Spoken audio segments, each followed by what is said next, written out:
you guys doing out there? This is Jamal. This will be my first episode of my podcast that I'm launching behind my nonprofit organization, Platform for Prisoners. Kind of like give you guys an insight on the person behind the organization, my background, some of the things that I've been through, the hardships that I've faced with post-incarceration, and I hope you guys enjoy it. So today what we're going to be doing, we're going to be discussing the intent behind Platform for Prisoners. As you guys know out there, and I probably, a few of my close friends, as you guys probably know, it's a post-incarceration program. So it's going to service people, male or female, that's been incarcerated. When they come home, we're going to be somewhat of a resource hub for those people coming home, to get them different services and stuff like that. And to help me discuss this today, I got a very close friend of mine. Her name is Cameron Young, very close colleague of mine by the name of Cameron. And she's actually in college right now, and she's helping me with a lot of like my marketing strategies and stuff when it comes to my nonprofit organization. So much. Hello everyone, I'm Cameron. I am a recent graduate from the illustrious Virginia Union University, where I studied business marketing, and I am now a current graduate student at the VCU Brand Center studying brand strategy. So I'm excited to be here. Awesome. We started just a couple months ago, just Right. meeting each other and Right. and kind of going through the formalities of, hey, what do you do? What do you do? What are you Right, interested right, in? right, And then right. seeing this idea, Right. this creative idea come together that not only helps you and serves your personal needs as far as you just being able to be a staple in the community, Right. but being able to help others that experience the same things. It's a beautiful thing to really sit here and be a part of this first episode and see all of Right. this come together. Is very inspiring. All Now, right. realistically speaking, you're not the only company that's out there providing this type of service. So what makes you any different than the companies that are already doing stuff like what you're trying to do, besides the fact that you've served in the prison system? I think the main factor that sets me apart from other post-incarceration services is this. The fact that I'm not just saying, hey, we can do this, and this. It's the fact that I'm aiming to attack a perspective, to change a perspective. And I feel like who better than somebody that's actually been in the situation? You might have people that have post-incarceration services and stuff like that have a degree in criminal justice and can psychologically this is what happens to prisoners and et cetera, et cetera, et cetera. But nobody knows a story more than a person that's actually been through it. Mm-hmm. You understand what I'm saying? That's just like having a boxing coach that never boxed. Mm-hmm. You understand what I'm saying? You don't know what it's like to get hit, to dodge a punch, to cut weight, to do et cetera, et cetera, et cetera, et cetera, whatever comes with being a boxer, because you never walked in those shoes. Yeah. Rocky wouldn't be Rocky had he not get knocked down, overcame those struggles, and went to the road of triumph, from his circumstances. So, with me being in those particular circumstances, I have the mentality, I have the war wounds, I have the punches, I have the bruises to show it, and I was in one state and I evolved into another state. So with Platform for Prisoners, we're attacking a perspective.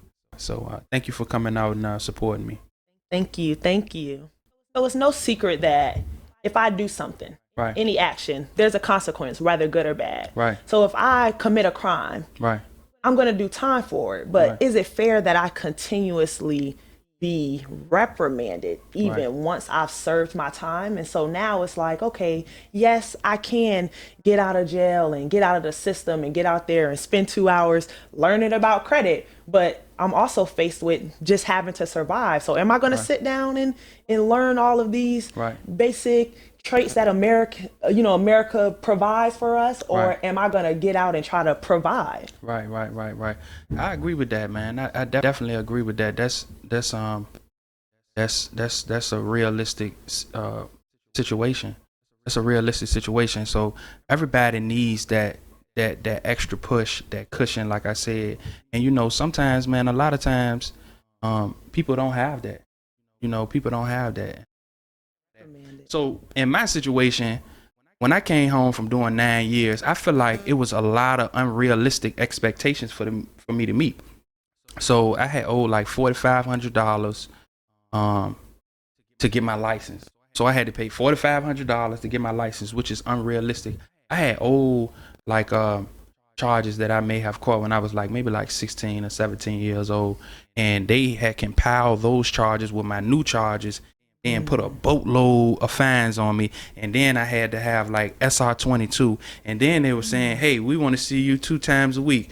Hey, we want you to be drug free. Hey, we want you to not be in this particular area. Hey, we want you to not be around these certain type of people. And it's overwhelming.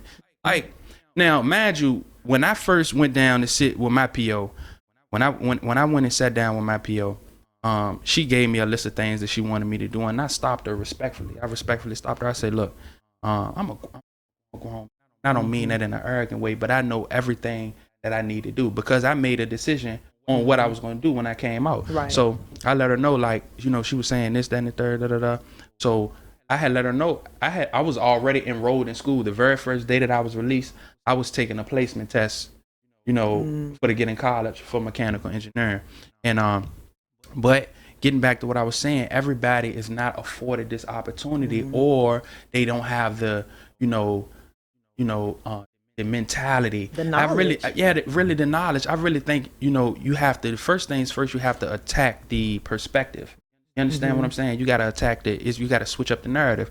So and like I said, like getting back to what I was saying, like a lot of that stuff is unrealistic. If you come from deprived circumstances, we know that if you come from deprived circumstances, normally you'll be in a impoverished area. Right. You understand what I'm saying? And these are, the ghettos, the hoods, this is where your family is, but they're saying that you can't go here. You understand what I'm saying? Then you want me to get to work, but how am I gonna get to work if I got fines, I got court fines, this, that, and the third? You know what I'm saying? It's a lot of different variables that can get in your way from stop you from doing this. And I can't be around my support system. Right. You see what I'm saying? So it's like I said, like it's unrealistic. Getting back to what I was saying is, platform for prisoners, once we want to serve as a cushion to those guys coming home within a particular type of grace period. Once we get everything ironed out like we want to service as a cushion to those guys, let them let guys know, hey, it is possible for it to be done.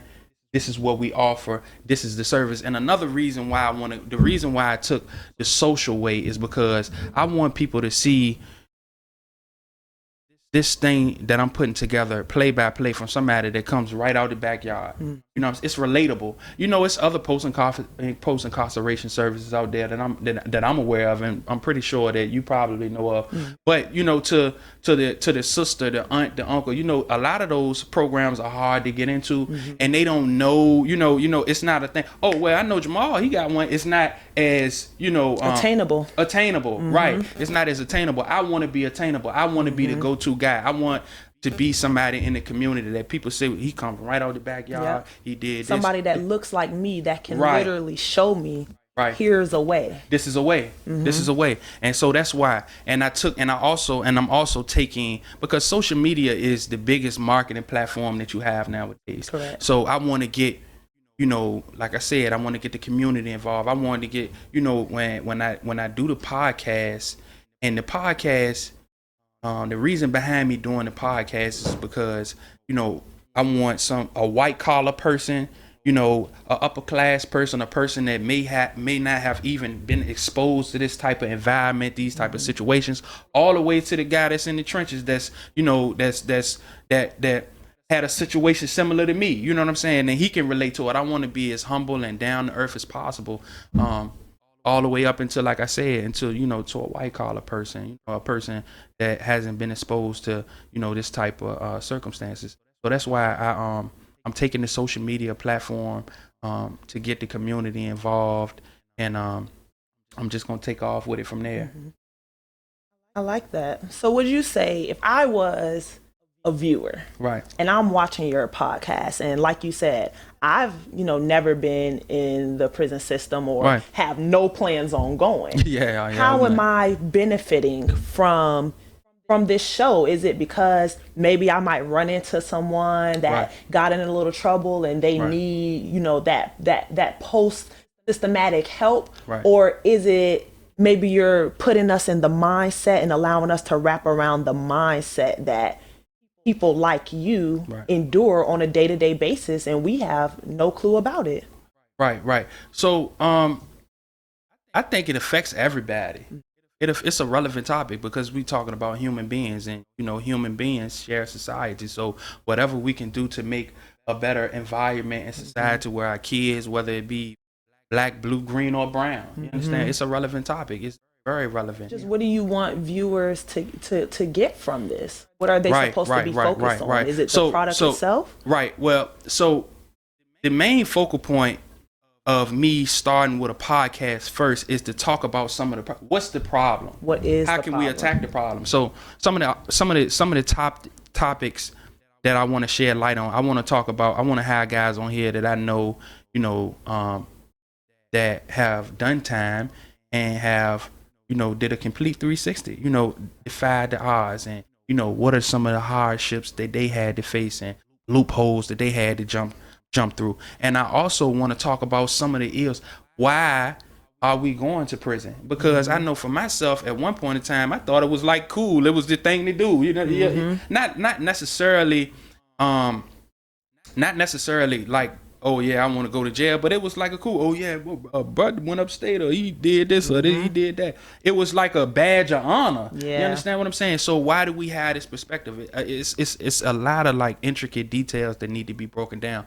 One of my episodes that I'm gonna have on Platform for Prisoners is about fatherhood, and I feel like that's a very pivotal subject to be spoken about, because we're going to get the opportunity to break down manhood, and our perception of manhood, because we don't live in the time of, and this is why this mural is important to me. Everybody on here is very like controversial, or, had to stand up, so to speak, for something that they believe in. So we don't live in a time whereas, the Malcolm X's or the Martin Luther Kings or Marcus Garvey. The Marcus Garveys, you know what I'm saying? These people that take a stand to what they believe in, and it's not a materialistic thing. It's not, flamboyant, flashy joy. We don't live in that time no more. So, a lot of times coming up, we look up to rappers, sports players, and stuff like that. And so we kind of like mold ourselves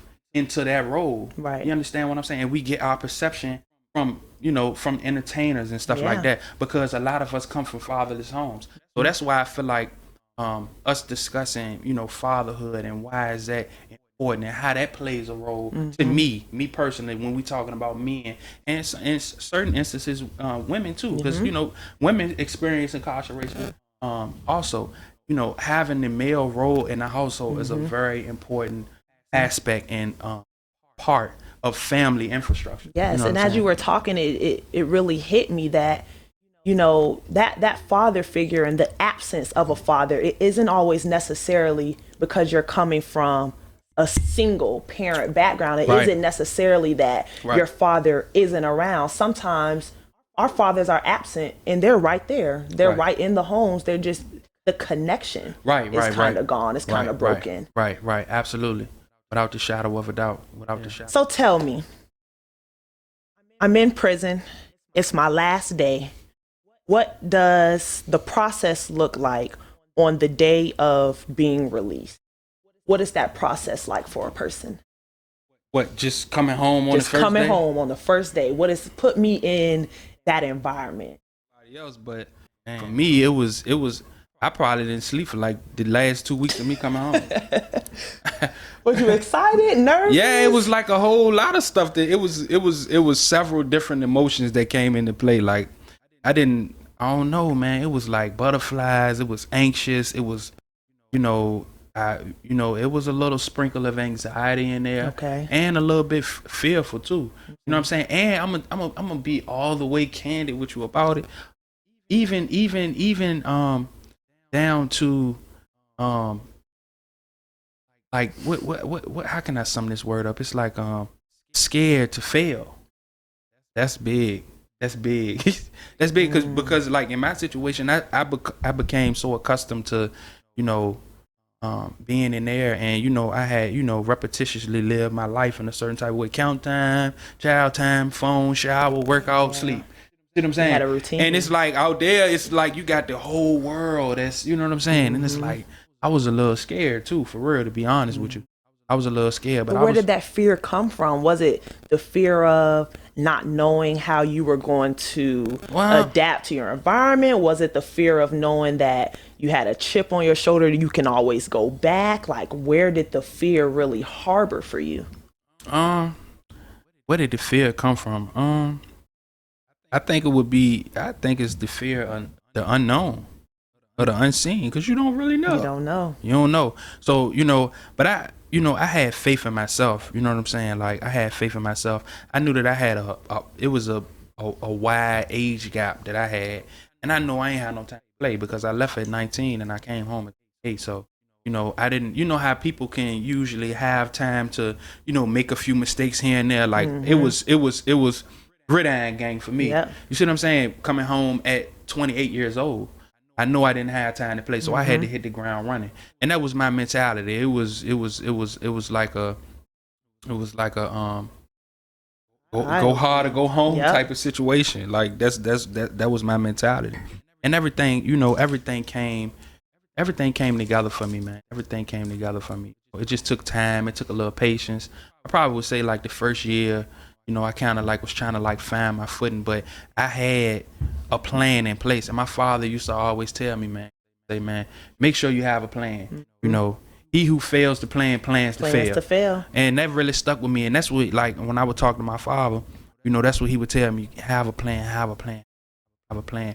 And I had that's why platform for prisoners is very important also, because I had people in my ear that actually did the same thing. I had uncles and cousins, that did a substantial amount of time, and they would, and they said, man, look, all you got to do is come out here and do this, and this, and follow that regimen and stick to it and be patient, and just with a little sprinkle of faith, a whole lot of sprinkle of faith, it's gonna work out for you. And it's gonna work out for me. And I just stayed down till I came up.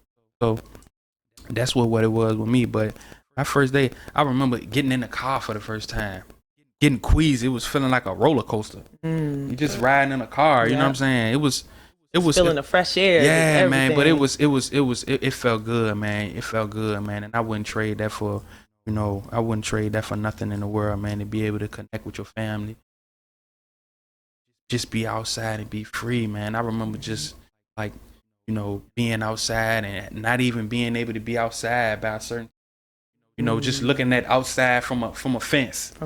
Just having those limitations. So it was good for me. It felt real good. That anxiety kind of like slowly like wears off. It wears off, and then it got to a point where it's like I feel like I ain't missed a beat, like I ain't do no day. Like you know what I'm saying?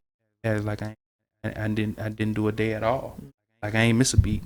And it's almost just like the way we live our everyday life, just roaming the earth. Right. Just forget about countries and states and rules and laws. It's like we're humans, and this is the earth that we have, at our full disposal. Right. But because of action, something as simple and as easy as going outside and just smelling the fresh air, just people doing what you want to do. Take it for granted. It can be taken away from you at an instant. It can become something that's like, I can't wait to do that. I wish I can do that. I wish I could walk past that gate and just touch that wall over there. Right. And so it's like when you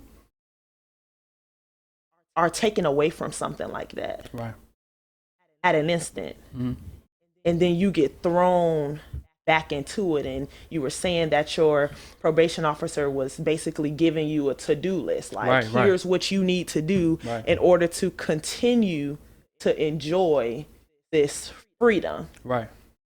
Did it come with a plan of action of how to get it done, or was it just a to-do list? It did. It was like do this or else type of thing. Yeah, that's what it was. That's what it was. It was like do this or else, and you always are kind of like fearful of, you kind of like on eggshells, so to speak, 'cause you don't want to go back. And if you don't, if you don't work or if you don't meet the stipulations, the possibility. You know what I'm saying? And I think the key point in what you said, plan of action, that's very important. That's very important. So it seems like with platforms for prisoners, it's not so much that you're also giving a to-do list and giving a motivational, like, yes, you're out of jail. Now it's time for you to go be the best person you can be. It's more so like they're already going to tell you that, but you already knew that. Let me show you how. Yeah. So you're really showing the Let how. me help you. Let me help you. Right. That's what it's about. Yeah. That's what it's about. It ain't, I don't, I want to let, for the percentage of people that feel like they can't do it or that it's hard for them to do, you can do it. And help. That's really a passion of mine. When I was in there, I made like a check off list or things that I wanted to do. I knew that I wanted to establish myself and be independent as a man on my own feet, two-fisted and courageous. You know what I'm saying? I knew that I wanted that, and it was a list of things that I wanted to do after I got that foundation up under me, and this is one of the things that I want to do, and I have a passion behind it. Just to help people. I come from, my grandfather. He had one of the first clubs over Southside. He was a person that came from humble beginnings, minimal education, and his wit and know-how took him as far as Africa and Hawaii and different places like that. So he was a very strong person, pivotal figure in my life. He helped me out a lot, and he ended up passing away within probably like a year and a half coming home. But he did a lot of big things in the community. He had a boxing gym in the community. Like I said, he had a travel agency. I remember when I was a kid.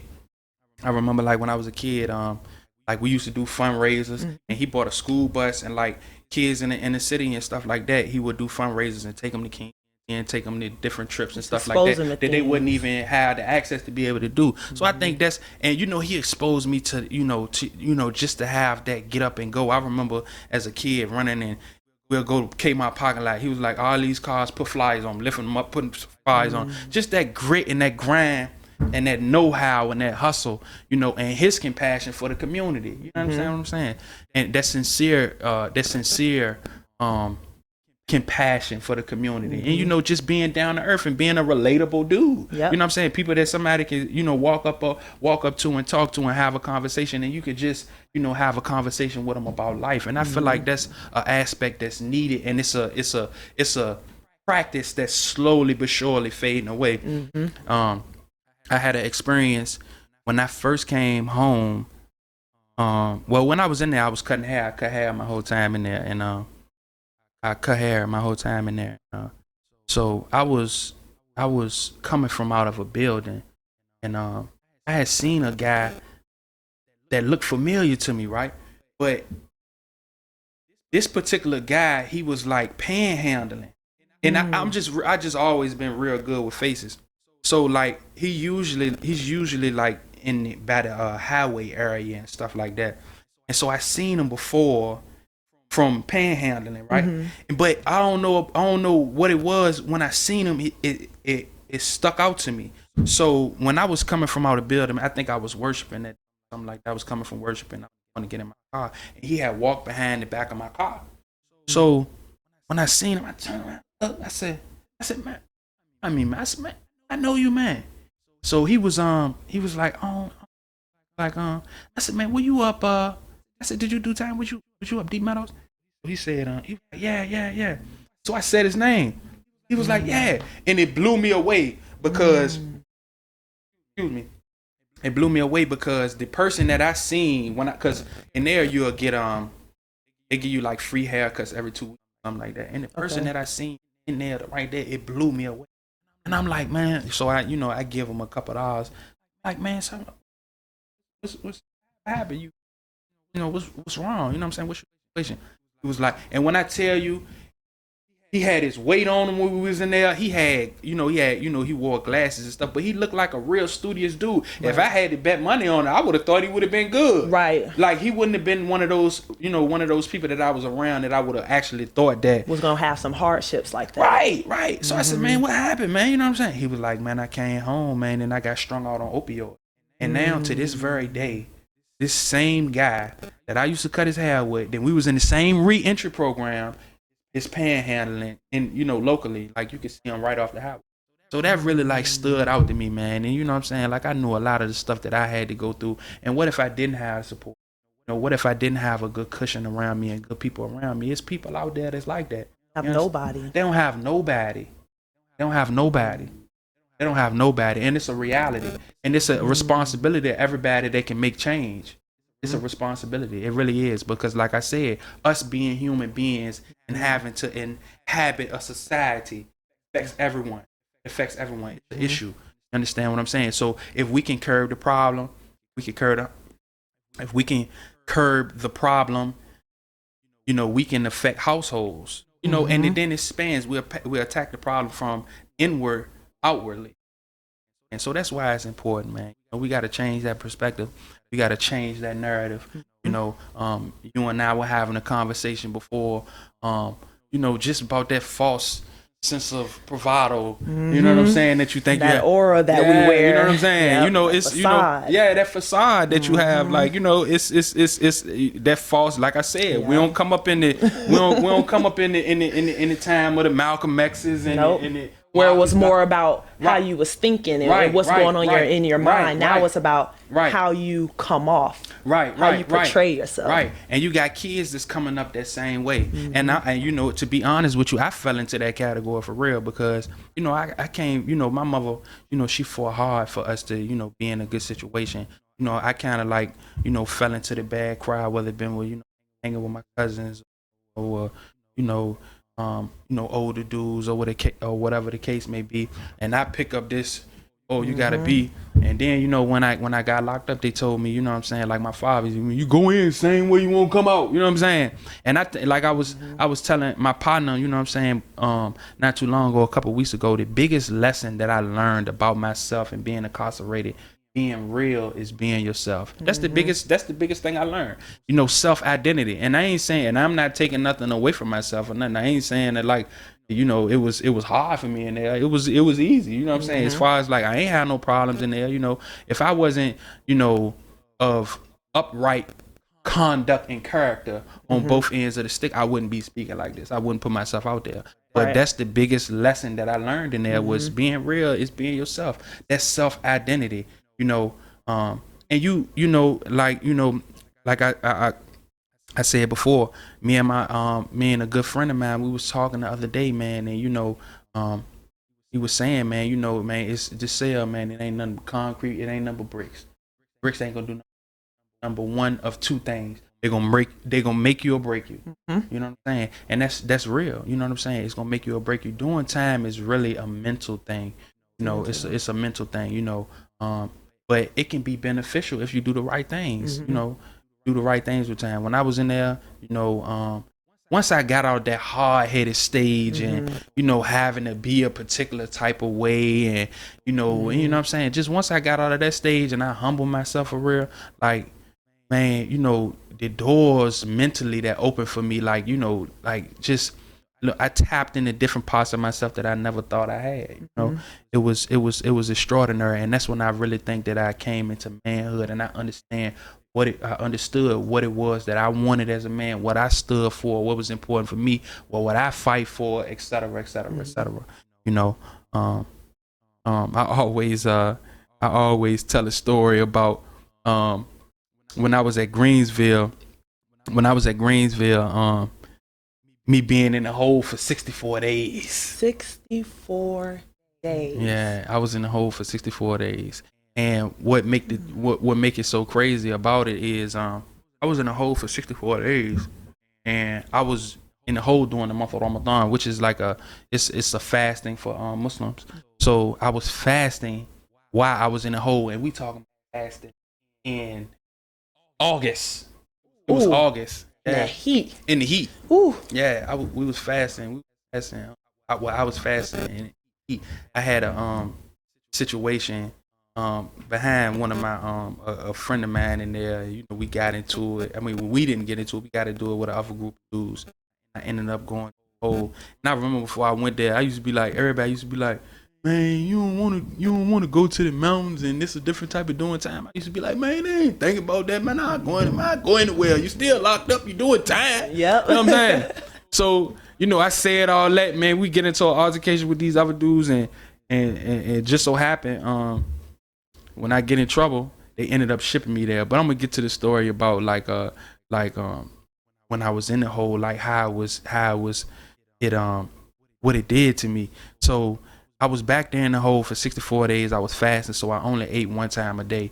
And you can think about, like, when you think about like prison food, you know it's not top of the line. You ain't eating steak and chicken and none of that. So imagine the food in the hole. We talking about maybe like beans, a block of cornbread, an orange, and a pouch of water. A pouch. Yeah, like that's water. A pouch of water. Yeah, okay. Literally. You know, and you probably got like just like a little small slit in the wall, just for sunlight and stuff like that back there in the hole. And when I was in the hole at this particular facility, they housed death row inmates back there too. So one of the DC snipers was back there, or either, I'm not sure if he was back there at that particular time. He was supposed to be executed, or it was a female that was back there that was supposed to be executed. She was like the first female to get executed in 20 years or something like that. Okay. So all of us were on the same part. So it was like, you know, during the daytime, you know, guys would be on the, you know, on the gate, and they'll be talking and, you know, chopping it up and stuff like that. But at nighttime, it was pitch black. I'm talking about like black, like don't see nothing. It's like it was so dark that you could like see particles and stuff like that. So at that particular time, I was I had lost a family member when I was back there, and I had lost a family member when I was back there, man. And that joint was weighing heavy on me, and I don't even know like where it hit me. It was like a strong sense of emotion that came over me. I broke down back there. I ain't even lie. Getting emotional. Back there getting emotional. Then you know when that joint hit you, you be sucking up that bottom breathe, lip. you know what I'm saying?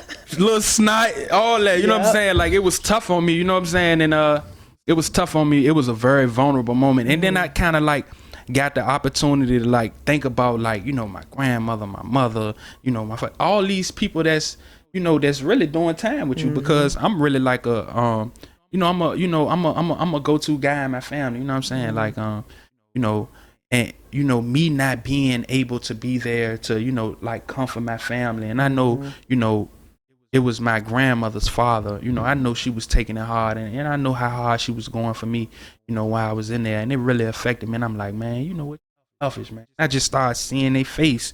It's pitch black, and I was just started seeing their face. And I always tell a story, because the next day, like I said, like dudes be on the fence and they be talking. They came, man, who was that back here crying last night? I'm like, man, I don't know who was crying. Who that was. Made me cry. I started crying.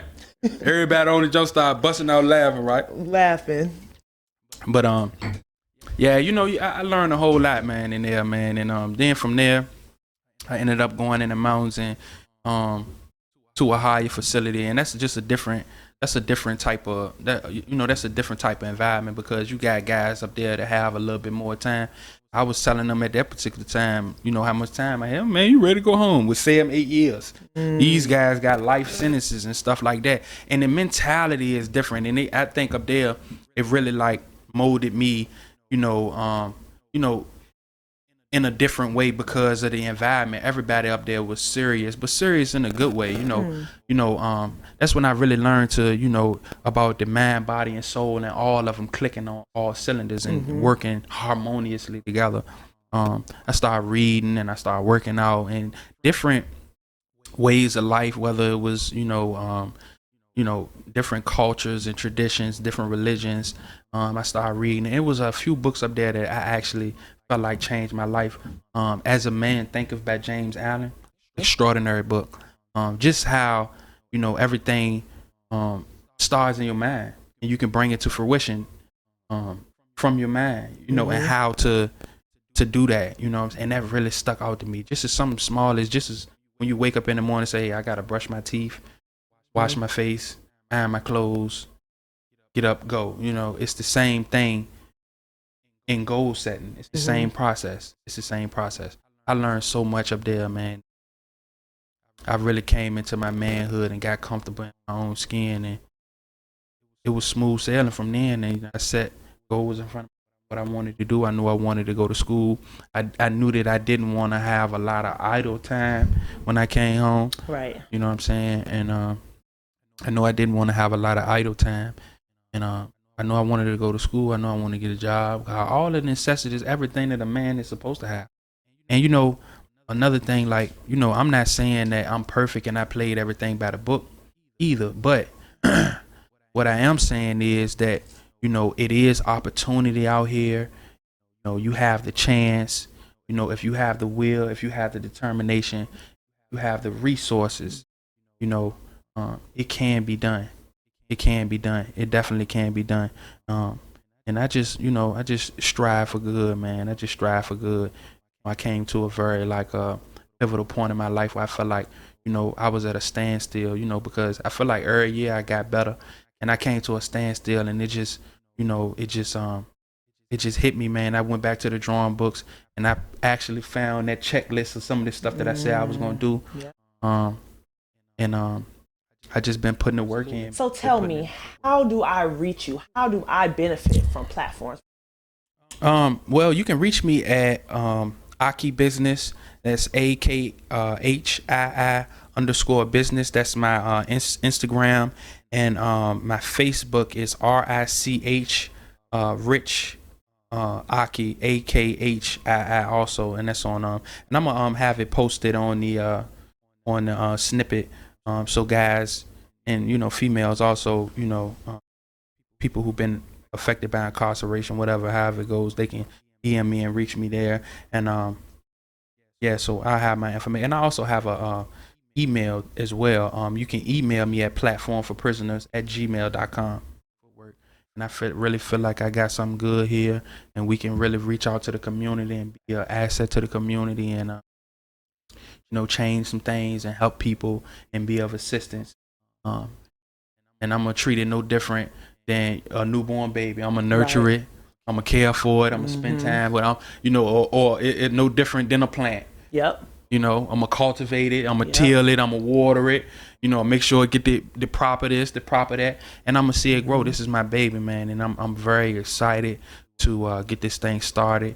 And I want to thank you for helping me. Yes. In regards to it, you've been down granting from me day the one. Opportunity. Yeah, you've been down from day one. Ever since I sat down and said that I want to do, you've been helping me a lot. And I have a lot of other pivotal people that I want to shout out to that's been helping me behind the scenes. You guys know who you are. Thank you for putting it together and helping me get it together and keeping me motivated.